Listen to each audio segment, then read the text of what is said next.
और धीरे धीरे करके वो कारवां जुड़ता चला जाता है और एक वट का वृक्ष वो बन जाता है। आने वाली पीढ़ियां जब इससे जुड़ेंगी तो वो, जैसे अभी युद्धवीर जी हमें दिखा रहे थे कि इसकी जिन्होंने फाउंडेशन रखी है उसकी जो मेमोरी से चित्र हमारे सामने आ रहा था, तो उससे आज उसकी पूरी की पूरी यादें, आज इसकी 50 वर्ष की यादें, हमारा जो ISBTI है उसकी पूरी की पूरी 50 वर्ष की यादें आज हमारे आंखों के सामने स्मरण आ जाती हैं। ये हमारा वो इतिहास है। मुझे खुशी है कि यह न केवल ISBTI जैसे प्रतिष्ठित संगठन के लिए बल्कि पूरे देश के लिए, चिकित्सा समुदाय के लिए, विशेषकर ब्लड ट्रांसफ्यूजन और IH के क्षेत्र में कार्यरत सभी पेशेवरों के लिए ये एक अत्यंत महत्वपूर्ण पड़ाव है। यह आपके 50 वर्षों के ये समर्पण, अथक प्रयासों, नवाचार, अनवरत सेवा का ये प्रतीक है जिसने लाखों लोगों के जीवन को सीधे प्रभावित किया है। हम सब जानते हैं, उसकी चर्चा भी हमारे युद्धवीर जी ने की है, उदाहरण भी दिए हैं, हमारे बीच में भी बैठे हैं कि जो हमारे इस कारवां में, इस रास्ते में जिन्होंने काम किया है वो भी हमारे बीच में बैठे हैं। इससे लाखों लोगों के जीवन पर सीधे प्रभाव पड़ा है। मुझे ये खुशी है कि ये 3 दिवसीय 21 सितंबर तक ये सम्मेलन चलने वाला है।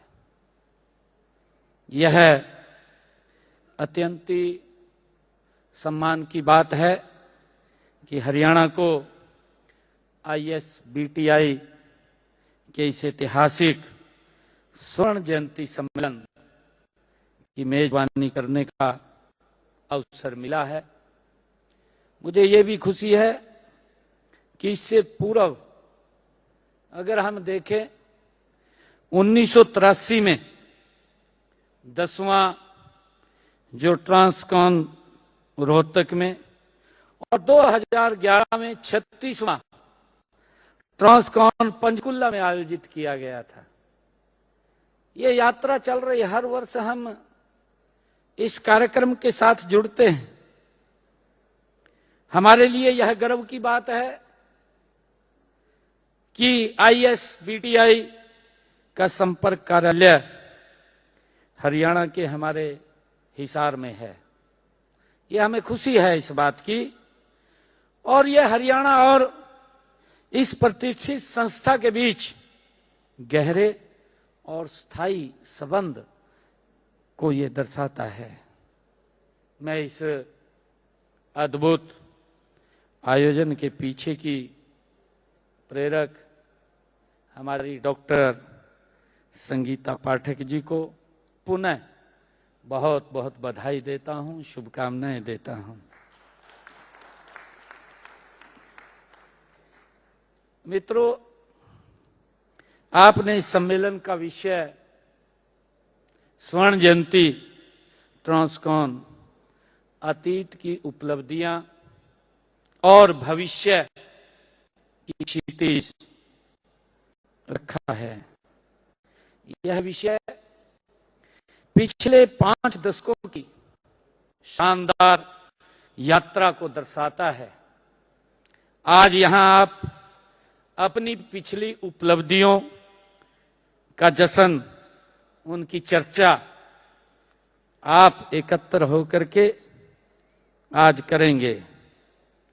साथ ही ब्लड ट्रांसफ्यूजन और IH के लगातार विकसित हो रहे क्षेत्र में आगे की संभावनाओं पर भी आप यहां बैठ करके मंथन करेंगे। यह एक ऐसा अवसर है जहां आप सार्थक और गहन चर्चा के माध्यम से स्वास्थ्य के क्षेत्र भविष्य की चुनौतियों से निपटने के लिए नए रास्ते 3 दिन यहां बैठ करके आप तलाश करेंगे, मेरे लिए बहुत खुशी की बात है। मुझे इस बारे में भी जानकारी दी गई है कि ISBTI की स्थापना ये वर्ष 1972 में हुई थी। और अभी मैं जब मंच पर बैठा था तो हमारी संगीता पाठक जी और हमारे युद्धवीर जी जब मेमोरी ऑफ ले दिखा रहे थे तो संगीता पाठक जी कह रही थी कि वो कौन है, वो डॉक्टर जोली है। वो उसके बारे में मुझे बता रही थी। उनके दूरदर्शी नेतृत्व में मुझे खुशी है कि 56 समर्पित सामाजिक कार्यकर्ताओं ने चंडीगढ़ में स्वैच्छिक रक्तदान एक सम्मेलन आयोजित करके उन्होंने किया था। सबसे पहले इसकी नींव जो उन्होंने इसको आगे बढ़ाया है, और उनका जो मुख्य उद्देश्य भी था, उनका मुख्य उद्देश्य युद्ध जैसी स्थितियों के दौरान रक्त की अत्यधिक आवश्यकता होती है। उनका ये उद्देश्य था कि कोई व्यक्ति अगर किसी को भी आवश्यकता पड़े तो ये, क्योंकि रक्त एक ऐसा प्रोडक्ट है कि ये कहीं नहीं बनता, ये कहीं फैक्ट्री में तैयार नहीं होता, कहीं और तैयार नहीं होता। ये मानवता की सेवा के लिए एक बड़ा पुण्य का काम ये टीम कर रही है। मैं इस टीम को बहुत बहुत साधुवाद और बधाई देता हूं कि आप निरंतर इसको आगे बढ़ाने का काम कर रहे हैं। मुझे ये भी खुशी है, अभी मंच से भी ये बात कही गई कि हरियाणा के अंदर तो बहुत ज्यादा आगे बढ़कर इसके अंदर काम करते हैं। हमारा हरियाणा सैनिकों का प्रदेश है, हमारा हरियाणा किसानों का देश है, हमारा हरियाणा युवाओं का प्रदेश है। ये मेरे लिए बड़े गर्व की बात है। और आज हरियाणा की उस यात्रा ने एक अपनी अलग पहचान इसमें से निकल करके और बनाई है। हमारा हरियाणा एक औद्योगिक दृष्टि से भी पूरे देश और वर्ल्ड के अंदर एक अलग पहचान हमारा हरियाणा बना रहा है। मित्रों, ISBTI का प्राथमिक उद्देश्य देश में ब्लड बैंक की गुणवत्ता में सुधार करना और पूरे देश में स्वैच्छिक रक्तदान के लिए लोगों को प्रेरित करना है। और इसके साथ ही जो आपका लक्ष्य है, स्वैच्छिक ब्लड ट्रांसफ्यूजन सेवाओं को चलाने वाली सभी एजेंसियों के बीच समन्वय स्थापित करना है। आपकी संस्था का ध्येय सुरक्षित रक्त मरीज का इंतजार करे। जो आपकी संस्था का ध्येय है वो ये है कि सुरक्षित रक्त मरीज का इंतजार करे, न कि मरीज सुरक्षित रक्त का इंतजार करे। यह आपके प्रेरणादायक विजन और मानव जीवन को बचाने की आपकी गहरी प्रतिबद्धता को दर्शाता है। आपका संगठन पिछले 5 वर्षों से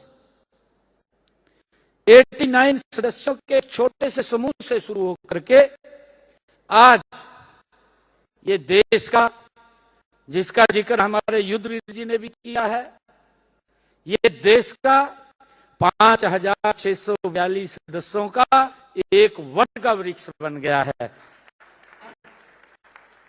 इससे नए सदस्य भी लगातार जुड़ रहे हैं। जो आपकी बढ़ती पहुंच, व्यापक नेटवर्क और राष्ट्र की सेवा में निरंतर प्रतिबद्धता का ये प्रमाण है।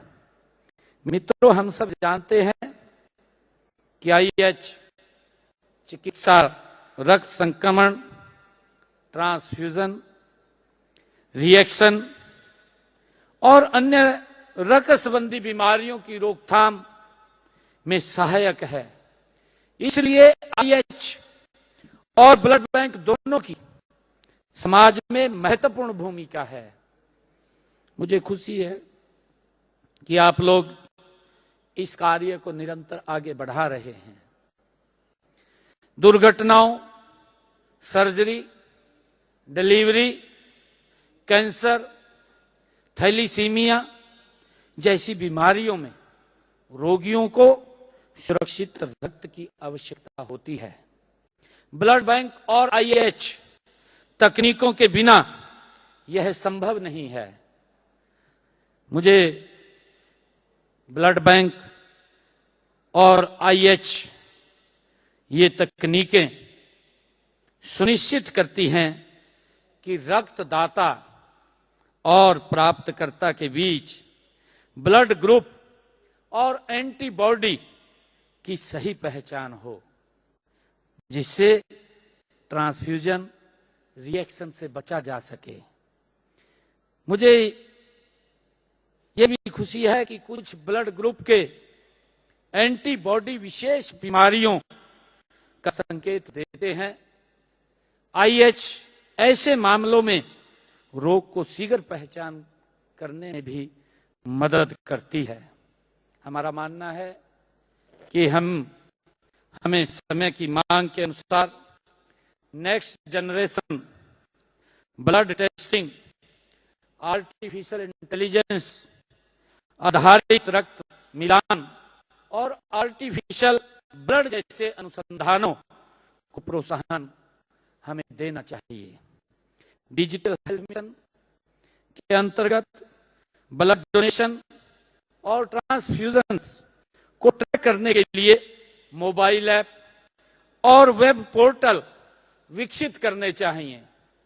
आईएच और ब्लड ट्रांसफ्यूजन से जुड़े तकनीशियनों से हमारे डॉक्टर्स को उच्च गुणवत्ता का प्रशिक्षण भी हमें देने की आवश्यकता है। मेरा ये भाव है कि आईएच ब्लड बैंक हेल्थ सेंटर के लिए एक रीढ़ की हड्डी के समान वो काम करता है। इसकी सहायता से लाखों लोगों की जान बचाई जा रही है। मुझे ये भी खुशी है कि यदि हम सब जानते भी हैं कि यदि सरकार, स्वास्थ्य संगठन और समाज मिलकर के कार्य करें तो आने वाले समय में यह क्षेत्र और अधिक सुरक्षित, उन्नत और प्रभावी ये बन सकता है। नियमित रक्तदान, जागरूकता और वैज्ञानिक अनुसंधान इस दिशा में महत्वपूर्ण कदम बढ़ा रहे हैं।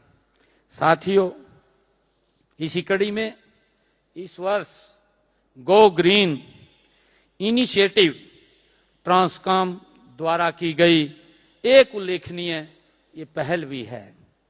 मुझे यह जानकर खुशी है कि ट्रांसकॉम 2025 पहला भारतीय चिकित्सा सम्मेलन है जिसने गो ग्रीन इनिशिएटिव शुरू किया है। यह पर्यावरण के अनुकूल पद्धतियों को अपनाने की दिशा में एक महत्वपूर्ण और अनुकरणीय ये कदम है। यह पर्यावरण के प्रति हमारी सामूहिक जिम्मेवारी को ये दर्शाता है।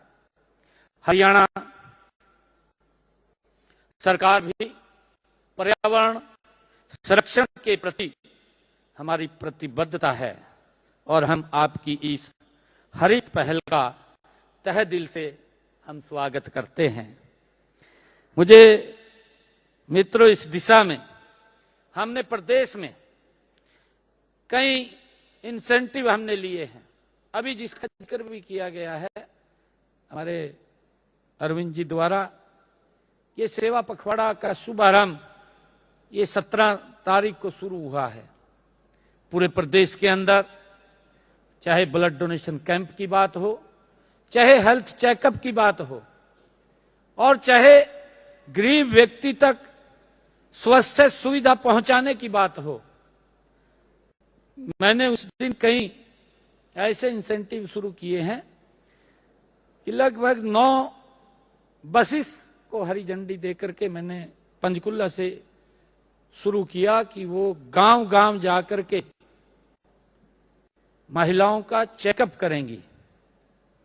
उन्होंने टारगेट रखा है कि हम इस सेवा पखवाड़े में 75,000 महिलाओं को उनका हेल्थ चेकअप करके कोई गंभीर बीमारी उनको ना हो, उनको बताने का काम वो करेंगे। और उसी कड़ी में हमने एक पेड़ मां के नाम इसका आयोजन किया है। देश के यशस्वी प्रधानमंत्री आदरणीय मोदी जी का जो विजन है, हम देखते भी हैं कि आज जो वायु पोल्यूशन इतना ज्यादा हो गया है और वायु पोल्यूशन के कारण हमारी जिंदगी के ऊपर अनुकूल उसके प्रभाव पड़ रहे हैं। हम ये तो देखते हैं कि इतना ज्यादा पेड़ का कटाई का काम चला है कि उस एवज के अंदर उतने पौधे हम नहीं लगा पाए हैं। मेरा आपसे आग्रह भी है कि हम एक पेड़ अवश्य लगाएं।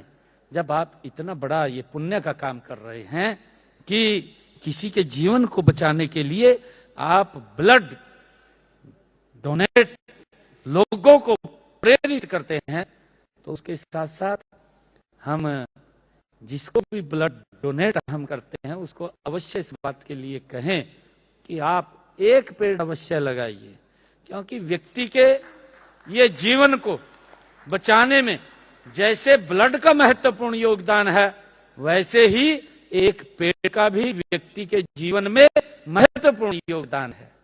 हमने कोरोना के कार्यकाल के अंदर देखा है किस प्रकार से ऑक्सीजन की कमी आई थी, और उसके बाद हमने हरियाणा के अंदर यह निर्णय किया कि हम एक पेड़ मां के नाम पौधा लगाएंगे।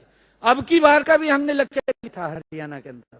हरियाणा के अंदर हमने ये लक्ष्य लिया कि हम हरियाणा में 2 करोड़ 10 लाख पौधे लगाएंगे, और लगातार उसके ऊपर काम चल रहा है। और मुझे खुशी है बताते हुए कि हमने 2014 से लेकर के आज 2025 हरियाणा प्रदेश के अंदर 18 करोड़ पौधे लगाने का काम निरंतर हम कर रहे हैं, एक योजनाबद्ध तरीके से कर रहे हैं, ताकि लोगों को वायु शुद्ध और स्वच्छ मिले। ये हमारा ध्येय है। और मित्रों, हम हरियाणा में स्वास्थ्य सुविधाओं को आधुनिक बनाने और स्वैच्छिक रक्तदान को बढ़ावा देने और ब्लड बैंक सेवाओं की गुणवत्ता सुनिश्चित करने के लिए हम लगातार काम कर रहे हैं। हम यह सुनिश्चित कर रहे हैं कि हरियाणा में ब्लड ट्रांसफ्यूजन सेवाओं का उस मानक बना रहे और प्रत्येक नागरिक को समय पर सुरक्षित रक्त उपलब्ध हो सके। मैं ये भी बताना चाहूंगा कि हरियाणा में हमने कुल 149 ब्लड सेंटर कार्यरत हैं। हमने इस वर्ष 3,30,000 यूनिट्स ब्लड एकत्र भी किया है।